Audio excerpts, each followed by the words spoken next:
So Daniel chapter 2, as we continue in our series, it's one of those chapters that isn't really covered in the holiday Bible clubs and the Sunday schools. You have the vegetables, and then you have Shadrach, Meshach, and Abednego, and you've got the lion's den and all that. But chapter 2, we often skip that. So it starts with Nebuchadnezzar having a dream. Now, he's been pretty quiet up to now in the story. Chapter 1 doesn't mention him much. But he calls upon his advisors to interpret the dream. If you read the first couple of verses, he has the dream. He is disturbed and troubled, and he summons his magicians and enchanters to see if they can interpret what the dream means. And they say in verse 4, okay, fine, tell us what the dream is and we'll interpret it for you. But interestingly, as we'll see later in the book, because they say, may the king live forever. The king doesn't live forever. God himself is the one that lives forever and establishes his eternal kingdom, which is maybe part of this dream here. It's interesting, if you look at Daniel, when people approach the king, it's always, may the king live forever. And actually, that's not what happens. Anyway, the king doesn't tell the astrologers what the dream is. He wants them to tell him what it is, sort of a bit of a test. According to some of the scholars I looked at, apparently there's a strong suggestion that he doesn't fully remember the dream. And so he doesn't want to look, he knows he's disturbed about the dream. He's shaken up. He doesn't want to look like an idiot, though, because he can't remember what the dream is. And so to save face, he says to them, you tell me what the dream says, and then interpret it. Now, I'm sure you can relate to this. I'm sure you've sometimes woken up from a dream or a nightmare in a cold sweat, and you're disturbed, and you know something, you know you dreamt about something, but you can't remember it. Actually, just incidentally, I had a dream when I was away. I told Morris this the other day. I woke up in a cold sweat when I was away last week, because I had everything prepared before I went. I had the whole sermon service prepared and PowerPoint all done, and I knew it was done, but I had this dream that I came back I was in church on Sunday morning, and I realised I had all this stuff done, and I hadn't the PowerPoint done for it, and I hadn't half the sermon done.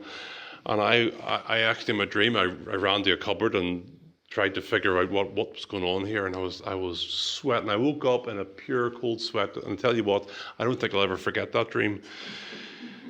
Now, what it means, you can interpret that yourself.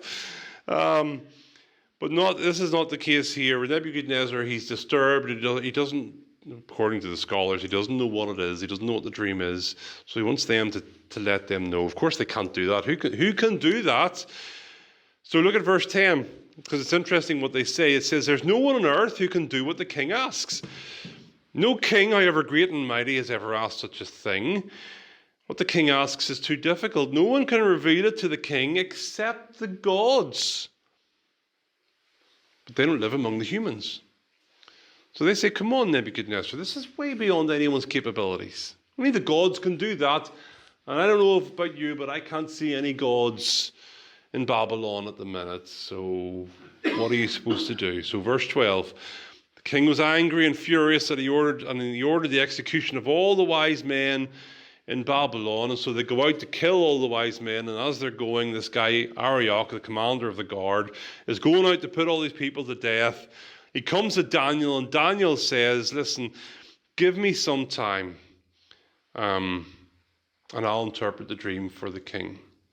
Look at verse 6. Daniel went into the king and asked for time so that he might interpret the dream for him.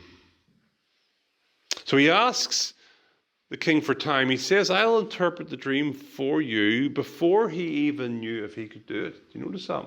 That's a real step of faith there. He knew that God would give him the interpretation, but, it's up to the Lord whether or not he gives us something like that. That was a real step of faith. It shows confidence in the Lord. It shows confidence in his ability to do what we could never do ourselves. And we could take a leaf from Daniel's book, I think, in that respect. So Daniel goes to his friends, and this is interesting. Some big problems happened here. Daniel says, listen, in essence, he's saying, listen, with God's help, I can fix this problem. I can ask for interpretation, and the Lord will give it to me. So what does he do? What do we do in a situation like that? We go and ask for prayer.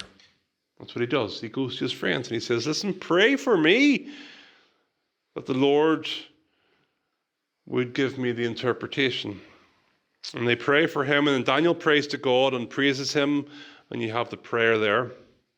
And then he goes in confidence to the king. Now he's wise and he's humble.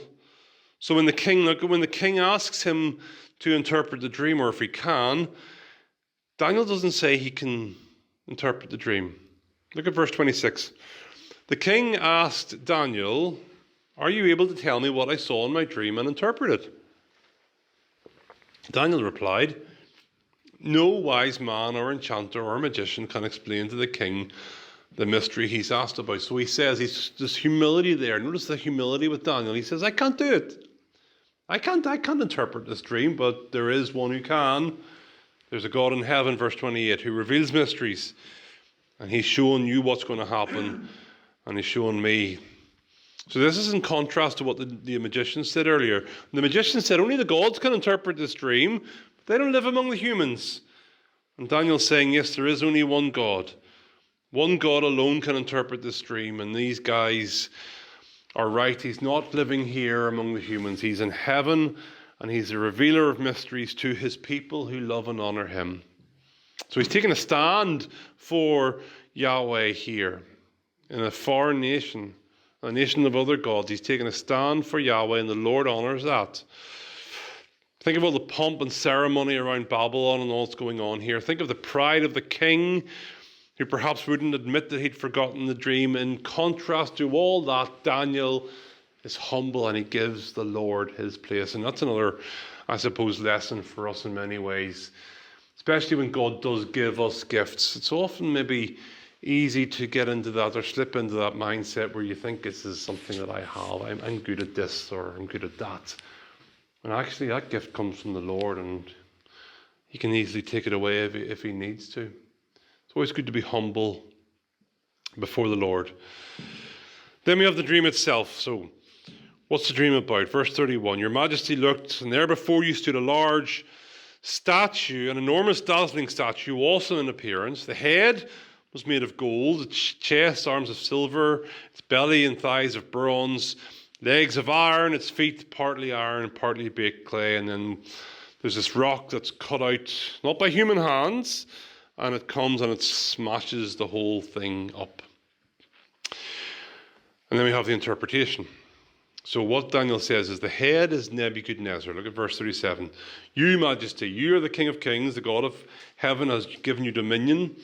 And in your hands he's placed all the mankind, all the beasts of the field. You are the head of gold." So that's Nebuchadnezzar is the head of gold. But after that, verse 39, "Another kingdom will arise, inferior to yours, and then a third, and then a fourth one, strong but fragile."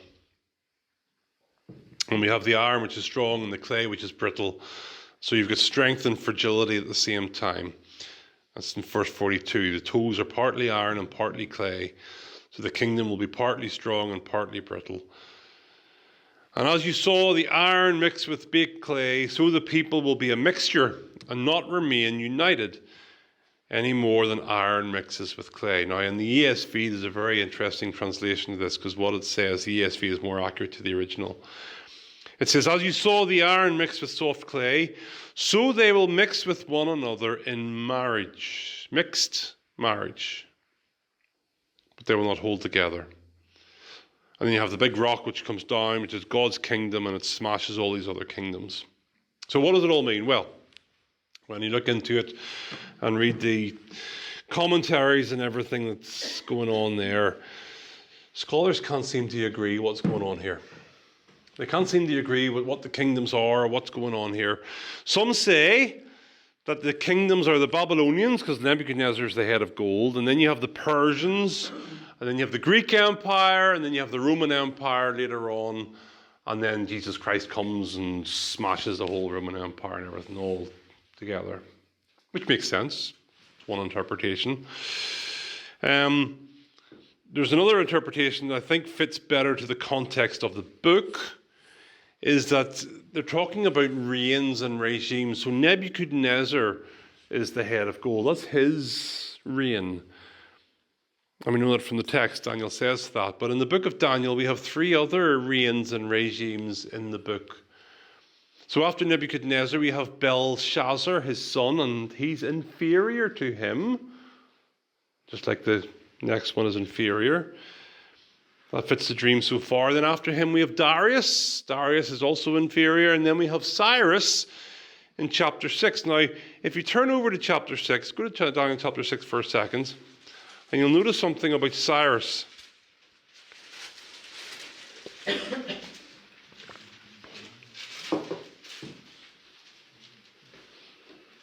Who is also one of the Babylonian kings. Verse 28, look at verse 28. Daniel prospered during the reign of Darius and the reign of Cyrus the Persian. Cyrus the Persian. So he's not Babylonian because he's mixed marriage. He's half Persian. Remember the feet of iron and clay? Verse 43 of chapter 2, as you saw the iron mixed with clay, so they will mix with one another in marriage. And Cyrus is half Babylonian, half marriage. So that's what I think fits more with what's going on here in the context of the book. Because as you're reading this as someone in exile trying to see what's going on here, and you're seeing these things happening. So the dream of Nebuchadnezzar, I think, is more likely describing what's going to happen throughout the rest of the book of Daniel. It's telling us who the kingdoms are going to be, but it's telling the reader that God's kingdom is going to smash these inferior kingdoms and establish itself as a greater kingdom than they're all. And this makes sense because if you think of the readers of Daniel who are reading this, they're reading this in exile. Because Daniel was written during the exile period. And the exile period lasted longer than people expected. Now, we'll get to that later on in the book. They thought they were going to be in exile for a shorter period of time, but it turns out this exile was stretched and stretched and stretched. And so if you're sitting in exile and you're thinking, we should be out of exile by now, what on earth's going on? You read the book of Daniel and you see what's happened before, and you know you've heard of Nebuchadnezzar, you've heard of Belshazzar, you've heard of Darius, maybe you're in the Cyrus period, I'm not sure exactly when it was written with respect to that, but you'll get comfort from the fact that this current reign of Cyrus will soon come to an end, because the Lord will soon smash all these kingdoms and establish his own kingdom. And that happens, of course, with Jesus Christ. That is sort of fully fulfilled in Jesus. But there's hope for those in exile, because you want to wonder, you've got to ask yourself, why was this book written in the first place? It's not just to tell history, it's to speak to the people in exile. You're thinking, what on earth's going to happen? What on earth's happened here? It's the whole thing about talking about taking a stand, especially when you're in a foreign place, when you're in a place that's not your own, when your own people are maybe scattered. You think how many times that's happened. Telling you to take a stand for the Lord and he'll honor you. So that's why it's written. So you're reading this and you're getting comfort from that. The chapter ends with Nebuchadnezzar honoring Daniel, who asks that his friends be honored and placed in high positions, and Daniel remains in the king's court. And of course, the king acknowledges Daniel's God as the revealer of mysteries in verse 47. Surely your God is the God of gods, the Lord of kings, a revealer of mysteries. And the king placed Daniel in high positions and lavished many gifts on him. If you honor God, I believe this in every aspect of life, you honor God, he will honor you. Every single time you give God his place, he will give you your place. And he does that there. So chapter 2 gives hope for the readers of the book that their current state of affairs is going to come to an end someday. It's going to happen someday. Take comfort, God is saying. You might be under a terrible regime at the minute, but it will come to an end. And in a sense for you and I, it's a similar lesson. We see powers, we see kingdoms who threaten to cause disruption, causing disruption across the world. Think of Russia and China and America, big powers, but at the end of the day, their regime will come to an end.